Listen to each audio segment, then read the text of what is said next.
Revenue శాఖను పూర్తి స్థాయి ప్రక్షాళన చేసి త్వరలోనే అన్ని సౌకర్యాలు ప్రజలకు అందుబాటులోకి తెస్తామని రాష్ట్ర ఉప ముఖ్యమంత్రి మహమూద్ అలీ స్పష్టం చేశారు. 6 నెలల్లో రాష్ట్రంలో 24 జిల్లాలు ఆవిర్భవించబోతున్నాయని ప్రకటించారు. ప్రథమంగా ఏర్పాటైన నిజామాబాద్ జిల్లా ఆర్మూర్ రెవెన్యూ డివిజన్ కార్యాలయాన్ని ఆయన సహచర మంత్రి పోచారం శ్రీనివాసరెడ్డి, ఎంపీ కవితతో కలిసి ప్రారంభించారు. బంగారు తెలంగాణ సాధనకు కృషి చేస్తున్న ముఖ్యమంత్రికి సహకారం అందించాలని పిలుపునిచ్చారు. చిన్న మండలాలు, జిల్లాలతో ప్రజలకు నాణ్యమైన పాలన అందుతుందని ఎంపీ కవిత అభిప్రాయపడ్డారు. మా సీఎం గారు తప్పకుండా ప్రజల కోసం చాలా పని చేస్తున్నారు.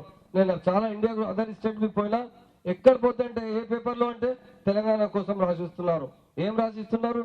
తెలంగాణ కొత్త స్టేట్ చాలా డెవలప్మెంట్ అవుతుంది. ఇక్కడ వెల్ఫేర్ మిస్కి ఎంత ఉంది, ఇండియాలో ఏ స్టేట్ లో లేదు.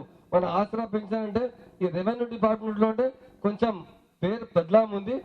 ఎక్కువ పని చేసిన అంటే డిపార్ట్మెంట్ అంతా రెవెన్యూ డిపార్ట్మెంట్ ఉంది. మా కలెక్టర్ అమ్మ అయితే 10 అయినా కూడా ఆఫీసుల్లో ఉంటుంది ఇంకా, కానీ పనులు మస్తు పెండింగ్ ఉంటాయి. కానీ పెద్ద జిల్లా ఉండడం వల్ల, ఎక్కువ మంది జనాభా ఉండడం వల్ల ఈ ఇబ్బందులు వస్తాయి. అది కలెక్టర్ దగ్గర నుండి మొదలు పెడితే పాపం ఎంఆర్ఓ ఎంపీడీఓ స్థాయి దగ్గరికి కూడా అదే ఇబ్బంది ఉంటుంది. కాబట్టి చిన్న చిన్న కేంద్రాలు చేసేటటువంటి ప్రయత్నం చేస్తూ ఉన్నాం.